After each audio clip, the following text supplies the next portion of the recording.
Welcome to this explainer. Let's just jump right in because today we're doing a microscopic, text-based breakdown of the official December 18 trailer dialogue for Avengers Doomsday. For all of you who love to really dissect narrative architecture, this is going to be an absolute treat. We're looking strictly at the raw text to see exactly how the writers manipulate our expectations and build this unbelievable sense of scale, using literally just a handful of choice words. So let's dive into this opening hook. Something's coming. Something we may not be able to deter. I mean, right off the bat, you immediately feel the massive weight of that statement, don't you? This whole sequence is meticulously engineered to generate maximum anticipation right out of the gate. The sheer vagueness of the word something, paired with that dreadful realization that it absolutely cannot be stopped, it instantly sets the atmosphere for the entire monologue. We aren't being eased into the situation. We're being dropped right into the deep end of the crisis. Section 1, the unstoppable impending threat, analyzing the opening warning. Okay, what's really wild here is the phrase unthinkable decision, especially when it's paired directly with the timeline. Notice how the speaker rapidly accelerates the timeline of this thread.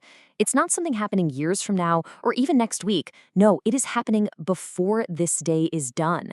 The immediacy of that text forces this intense, suffocating pressure right onto the characters. And calling the upcoming decision unthinkable practically guarantees that whatever choices are left on the table, none of them are good.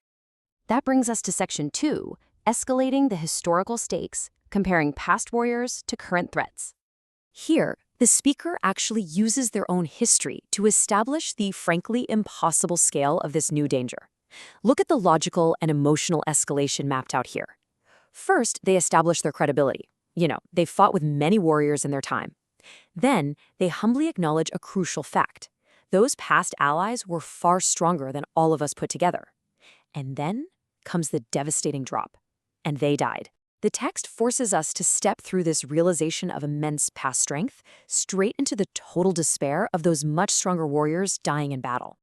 And this just brilliantly illustrates the sheer magnitude of the stakes. We have the enemies and threats of the past, the ones that successfully killed those incredibly strong warriors we just talked about.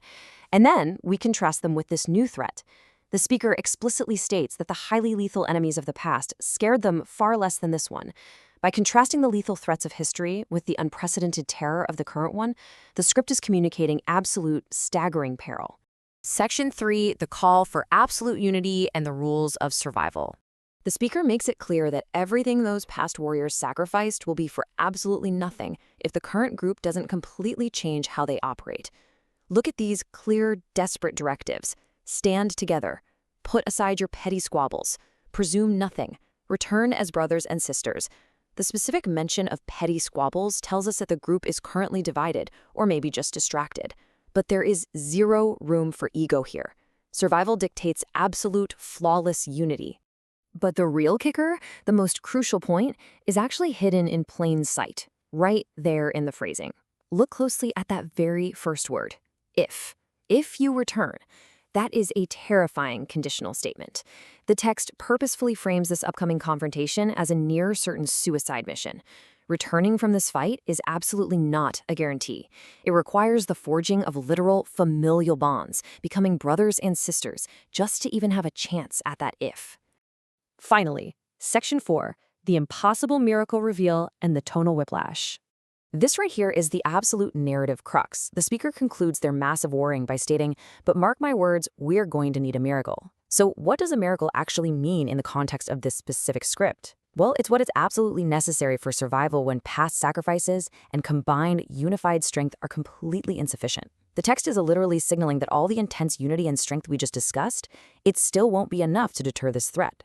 And then, hey pal, notice this extreme shift?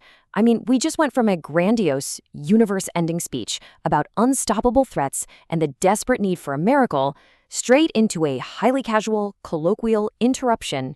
It is the ultimate cinematic tension breaker, just instantly dropping all the fear in the room into absolute, stunned silence.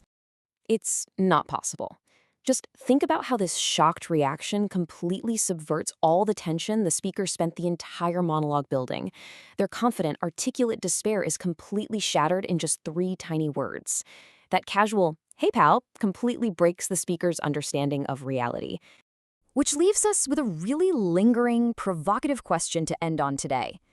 Who or what could possibly elicit an "it's not possible" reaction from a battle-hardened speaker who has literally seen the strongest warriors fall? What kind of impossible miracle just walked into the room to answer a universe-ending threat with a casual, "Hey, pal"? It completely rewrites the entire dynamic of the scene. Keep that thought in mind, and let that curiosity guide you as we count down to Avengers Doomsday. Thank you so much for joining me for this explainer today, and I'll catch you next time.